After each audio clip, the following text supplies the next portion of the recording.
Hey everyone, Gill Gross here, post-match. Jannik Sinner versus Holger Rune, ATP Finals 2023, round robin. If you're not here for spoilers, click off the video in 3, 2, 1. Sinner wins it 6-4 in the third. He is 3-0 as he heads into the semifinals in Turin. And with the win, he denies Holger Rune a spot in the semifinals. Instead, it is going to be Novak Djokovic, the world number one. I'm going to start with Sinner, and then I'm going to get to Holger at the end. Sometimes I bounce back and forth or go through the match chronologically, but I'll tell you right off the bat, that's how I'm going to structure this. I have a lot of thoughts about Jannik, but it has to start with the mental and the window we got into Sinner's mentality and his competitive drive. You can take the Novak Djokovic thing out of the equation in this conversation, or you could include him in the conversation, right? Obviously, yes, if Sinner wanted to knock Novak out of the tournament, he had the power to do that. But in reality, anytime a player is contesting a dead rubber in an ATP Finals, regardless of what's happening in the rest of the group, you have questions about how hard they are going to compete. And in this case, there was no way to know until you saw it. Now, I had an opinion. I did think that Sinner was going to come out here, compete really hard, play well.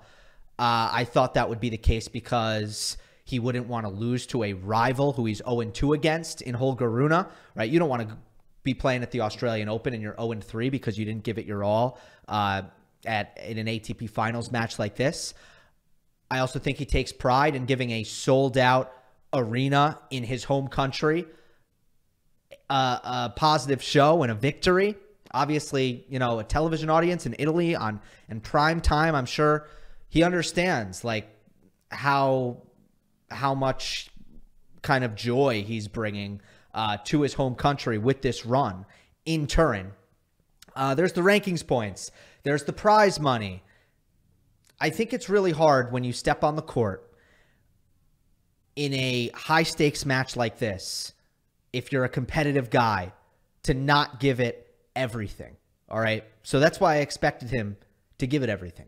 And he did. But then there was some stuff that popped up in this match that would have given Jannik a lot of really good excuses to take his foot off the gas or to lose his composure or lose his will and his drive to win the match. First of all, there was a physical issue in the second set, especially. And we can get into more detail, we will later, about how it may have affected the match. But that's where it's hard to start. It's hard to not think about the situation that you're in if you're Jannik Sinner.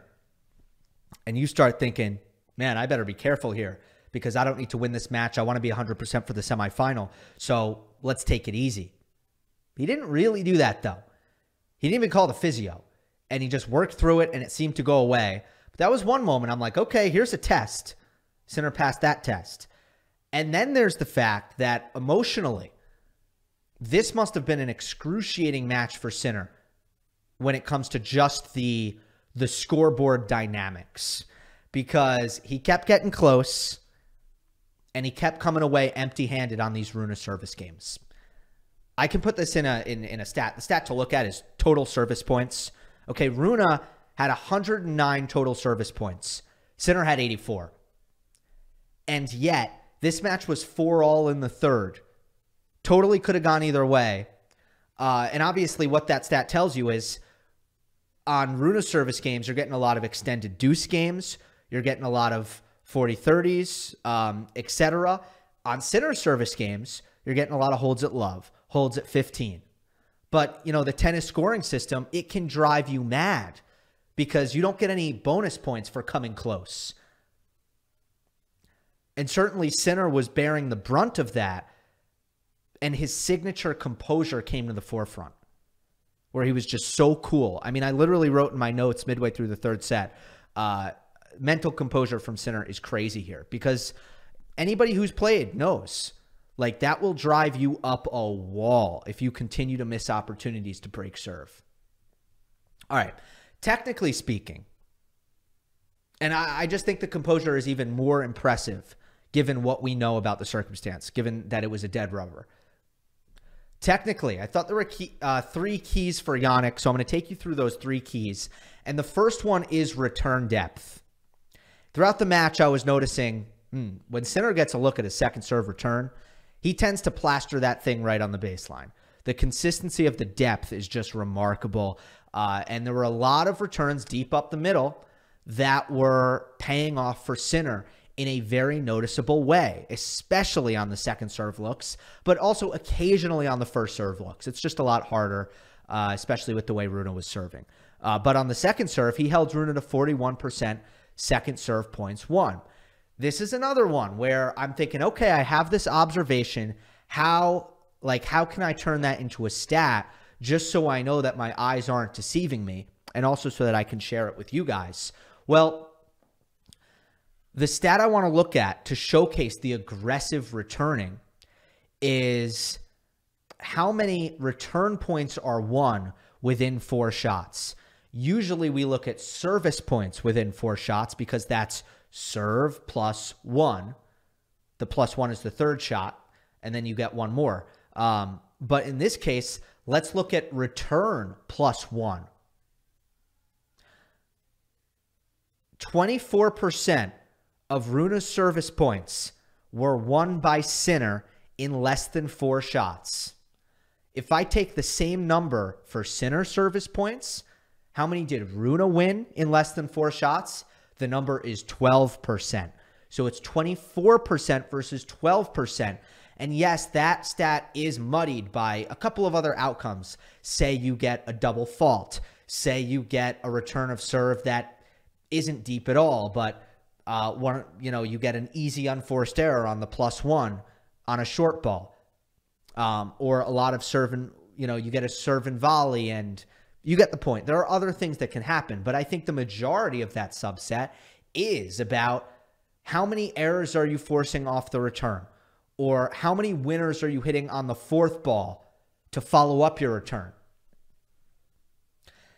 And this was especially, I wanted to make this the first key, especially because it came up in the game that ultimately kind of swung the match, which was the 4-all game in the 3rd set, where Sinner put 3 returns within a foot of the baseline, 3 of them. And 2 of them drew an error outright.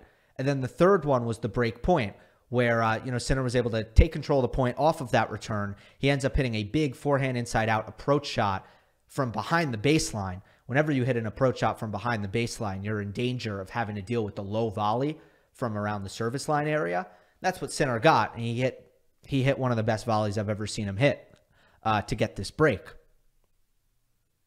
There's also a matchup thing here, because obviously always Sinner wants to, any player wants to hit a return deep. Depth is good. But I think against Rune, you get a little extra reward, and here's why. Holger pretty much always keeps the green light on the plus 1. When I say green light, green means go. I just mean attack. He pretty much always attacks the plus 1. And rarely, so rare, will he see a return and say, okay, too good, I can't attack it. That's not really in his mindset yet. And I think it would help him to actually develop that.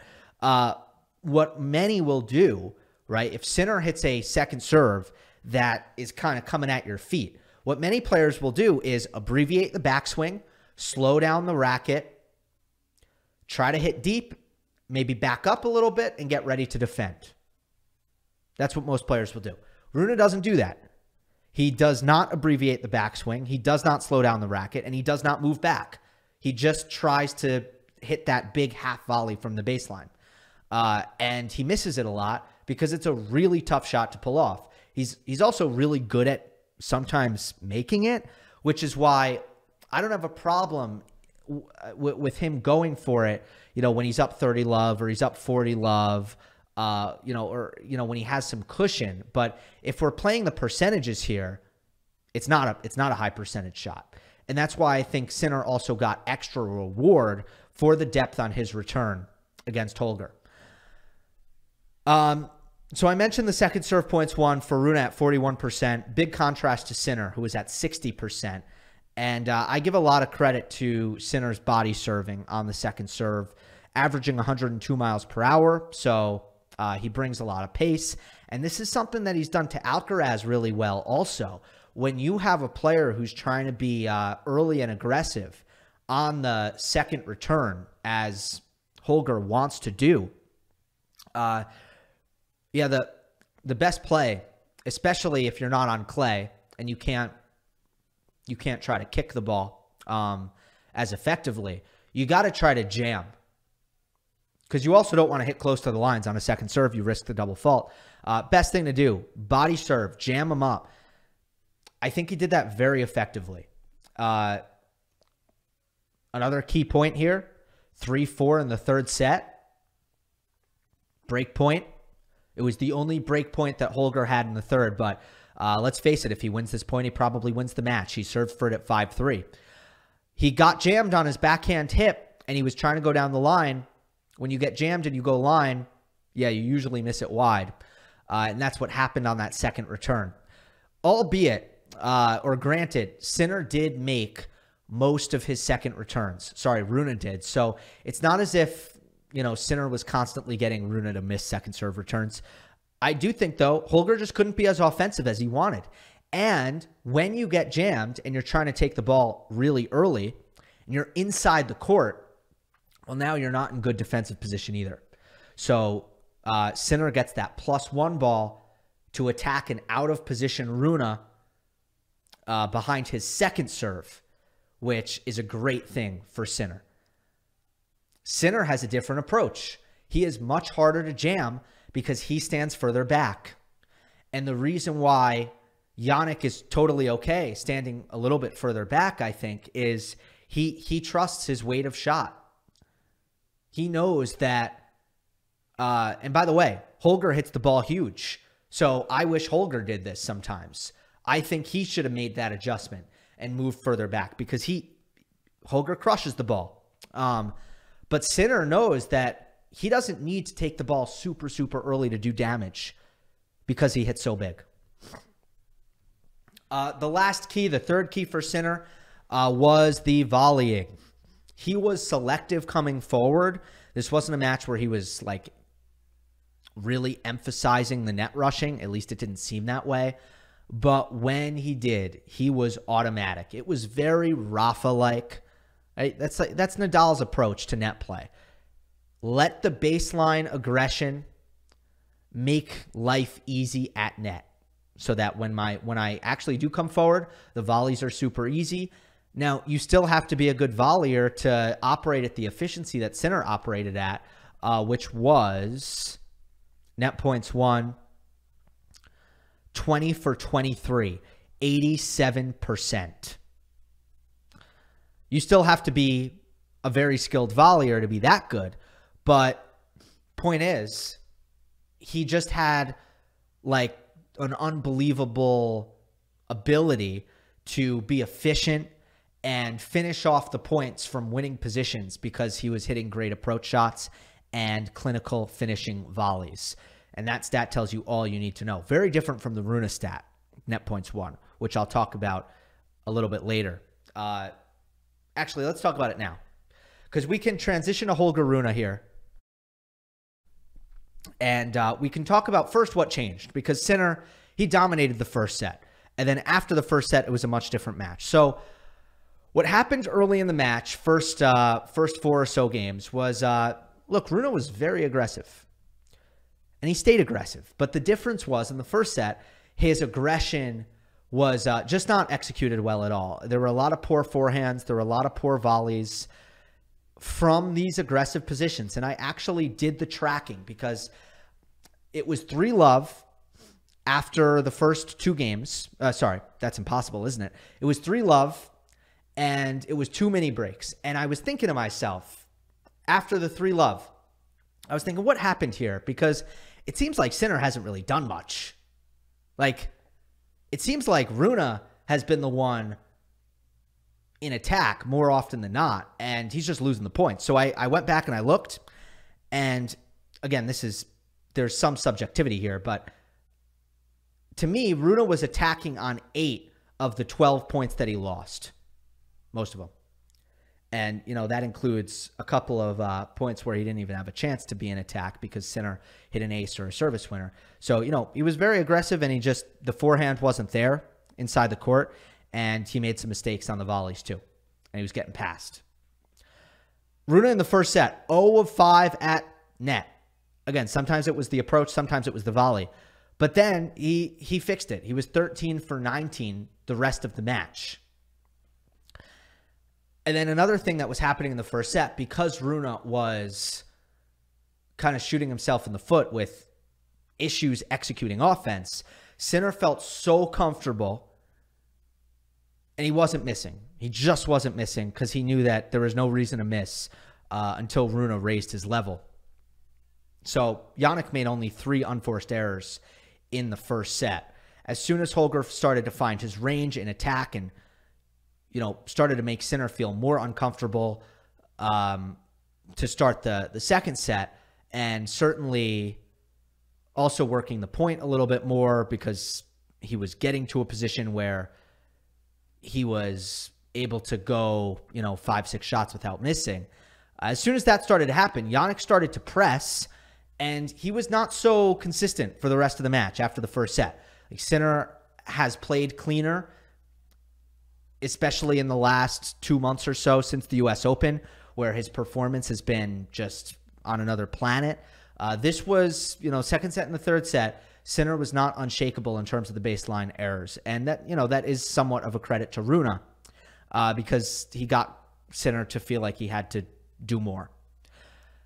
But there were some major positives for Holger, you know, besides executing a little bit better in the second and the third set from offense. I don't think I've seen Rune hit the first serve as well as he did all year long. I feel like in the third set especially, he really found his range on the first serve, and it was just getting him out of jam after jam after jam.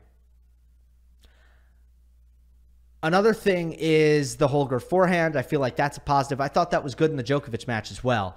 I'm starting to see that Instagram forehand. Those of you who, some of you might remember me saying this earlier in the year when I was watching Rune, and I was thinking, like, where is the social media forehand? When Rune posts himself training, he's hitting the forehand Mach 11, and then he comes out in the match, and it's slow a lot of the times.